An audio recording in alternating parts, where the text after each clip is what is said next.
Yeah. That is correct. For our fifth song, sing it.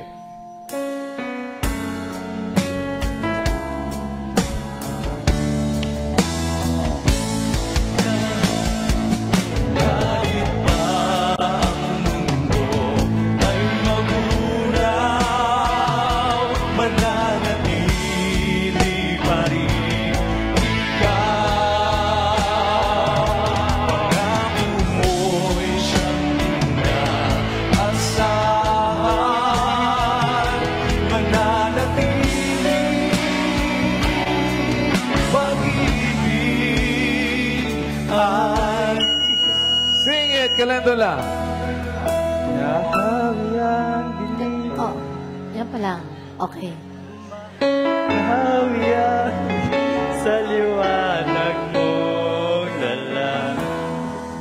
Ikaw, aming Diyos, ang tanging pag-asa. Sa iyong magagawa ay magtinagwala, maglilingkod sa iyo habang may hilinga. Pagka hindi mo na awit yun, ibig sabihin, hindi ka nanonood ng Escape. That is... Correct. Okay, ito na ang kanilang score. Oh, ang Frisco, meron kayong 55 points. At ang Calendola naman, meron din kayong 55 points. Wow! It's a tie. Mahigpit ang laban, no? May liver tayo, mga kapatid. It's a tie. Yan, no?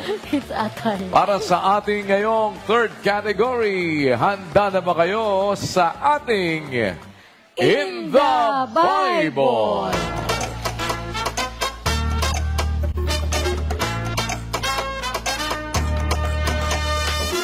Para naman sa ating In the Bible, kailangan nyo lang hulaan ang sagot sa pamamagitan ng pagtatanong sa inyong partner.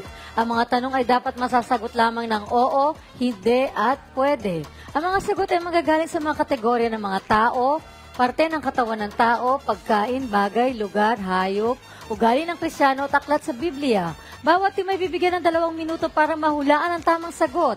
At bawat team na makakakuha ng tamang sagot ay bibigyan this time ng 20 points. Ayan na, tignan natin ang ating first pair mula po sa Frisco. Si Brad Jonathan at si Brother Strong. Uhula po si Brad Jonathan. Sasagot naman si Brother Strong ng oo, hindi at pwede. Tignan natin ano kaya ang kanila po makukuha naman na huhulaan sa gabing ito. Sa pagpapatuloy ng ating pagsasanay, ayan, tignan natin. Madali lang ito. Lagi yan dito sa oras. Eto na po, 2 minuto. Timer starts now. Tao? Hindi. Bagay? Hindi. Lugar? Hindi. Hayop? Hindi. Pangyayari? Oh. Kalamidad? Oh. Bagyo? Pwede? Unos? Pwede. Ulan? Pwede. Wow! Nice, nice. Galing. Nakuha agad. Oh. Ang ulan. Ulan. Alam niyo ba na 70 beses binanggit ang ulan sa Biblia? Ginamit ito bilang simbolo ng pagpapala, pagtutuwid, at pag-asa. Sa Deuteronomio 11:14, nakasulat, ay ibibigay ko ang ulan ng iyong lupain sa kanyang kapanahunan, ang una at huling ulan upang iyong makamalig ang iyong trigo, at ang iyong alak, at ang iyong langis. Isang paalala na ang Diyos ang nagbibigay ng tamang panahon ng pagpapala. At alam niyo ba, ang pinakamalakas na naitalang ulan sa loob ng 1 minuto ay umabot ng 38 millimeters. Parang bumuhos ang isang buong timba ng tubig sa 1 metro kwadrado sa loob lamang ng 60 segundo. Nangyari ito sa Guadalupe noong 1970. Ulan, hindi lang patak ng tubig, kundi tanda ng pagpapala at tamang panahon mula sa Diyos. Ang ulan. Yan ang atin naman pong next pair ay mula sa Calendula, si kapatid na Eboy at kapatid na Israel. Si Brother Israel ang huhula at si Brother Eboy ang sasagot ng oo, hindi at pwede sa patuloy na ating pagsasanay ngayong gabi. Dito sa ating serbisyong kapatiran, nakuha po ang eto na. Tignan natin. Madali ba? Mahirap. Tignan natin. Tingnan natin. 2 minuto. Timer starts now. Tao? Hindi. Bagay? Oo. Gamit? Oo. Susi?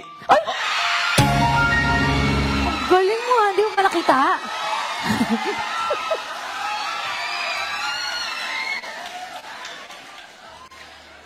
Galing naman. Oo nga. Nakita mo ba? Hindi. Ang tanging masasabi ko, how did you know? Ang susi. Susi. Alam niyo ba na 8 beses binanggit sa Biblia ang salitang susi bilang sagisag ng kapangyarihan at tiwala? Sa Mateo 16:19, sinabi ni Jesus kay Pedro, ibibigay ko sa iyo ang mga susi ng kaharian ng langit, at anumang iyong talian sa lupa ay tatalian sa langit, at anumang iyong kalagan sa lupa ay kakalagan sa langit. Ibig sabihin, ang susi ay simbolo ng otoridad, ng kakayahang magbukas at magsara, ayon sa kalooban ng Diyos. At alam niyo ba, ang pinakamatandang susi sa mundo ay matatagpuan sa sinaunang lungsod ng Ninive sa Iraq. Mahigit 4,000 taon na ang nakalipas. Ginawa ito sa kahoy at ginagamit sa mga palasyo. Patunay na noon pa man, ang susi ay tanda ng tiwala at proteksyon. Susi, simbolong nagpapakita ng kapangyarihang ibinibigay ng Diyos sa mga marunong gamitin ito ng may pananagutan. Yan ang susi. Tingnan natin ang second pair mula po sa lokal ng Frisco. Ayan, si Brad Mel ang sasagot ng oo, hindi at pwede. At si kapatid na Rose D ang huhula. Parang madali lang ito. Meron po kayong 2 minuto. Timer starts now. Tao? Hindi. Lugar? Pwede? Saan yung tubig? Hindi. Saan yung lupa? Oo. Nakikita sa paligid? Oo. Bundok? Uy! Ano ba ito mga to? Ang gagaling! Sumasali pa kayo lahat sa contest. Parang Ang gagaling ah! May leak yata ang ano na to. Ang galing. Oo. Ang gagaling. Nakuha kagad. Ang bundok. Bundok. Alam niyo ba na 470 beses binanggit ang bundok sa Biblia? Ginamit ito bilang lugar ng pahayag, panalangin, at pakikipagtagpo ng Diyos sa kanyang mga lingkod. Sa awit 121:1-2 nakasulat, ititingin ko ang aking mga mata sa mga bundok. Saan baga manggagaling ang aking saklolo? Ang saklolo sa akin ay nanggagaling sa Panginoon, na gumawa ng langit at lupa. Ipinapakita nito na ang bundok ay sagisag ng pagtitiwala sa Diyos. Isang paalala na sa Kanya nagmumula ang ating lakas. At alam niyo ba na ang Mount Everest na isa sa pinakamataas na bundok sa mundo ay tumataas ng 4 na milimetro bawat taon dahil sa paggalaw ng mga tectonic plates. Bundok, hindi lang mataas na lugar, kundi isang sagisag ng pananampalatayang umaabot sa langit. Yan ang bundok. At this time, Sis Justin, Sis Rowena. Tignan natin. Wala pa siyang helmet. Oo. Ay, Yung ating ay may lakad yata. May lakad yata, Nagmamadali. nagmamadali Tinitiklop na na kanina yung auxilia. Ngayon naman Tingnan nakalimutan natin. na Oo. ganyan. Kanina, tinitiklop yung silya. Ngayon naman, wala pa yung...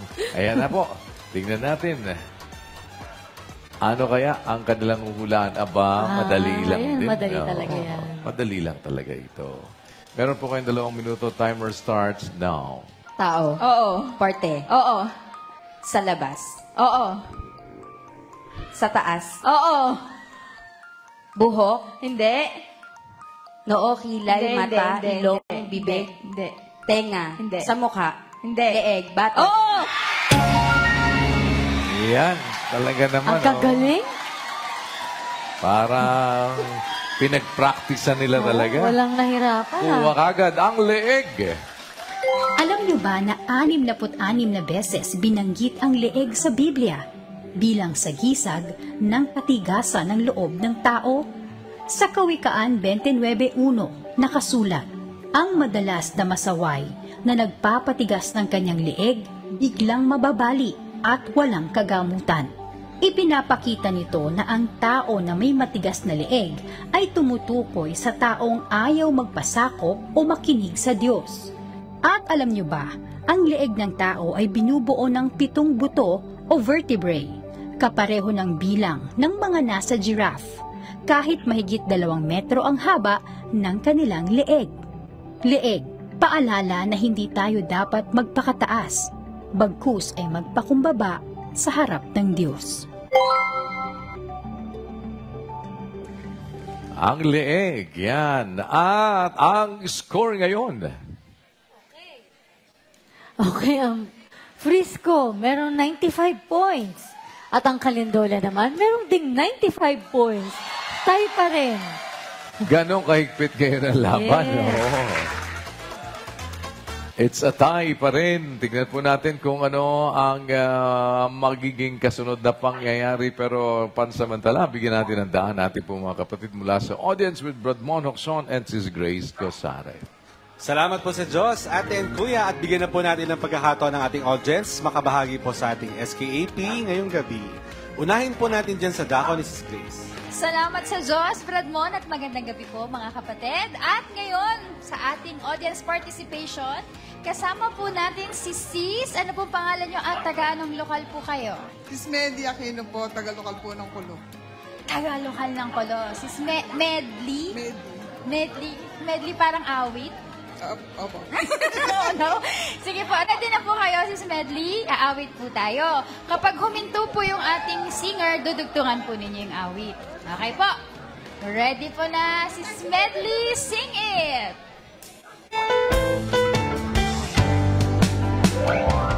Kalilimutang magpasalamat hanggang sa bayan mong kalangitan magpupugay. Wala ayan ay sa'yo, wala magmula sa ubod ng Sing it! Sa bayan, manat, handog sa iyo ay paraan sa mga kaibigan. Ikaw ay nakaunan. Advance happy Sabat po, Kuya.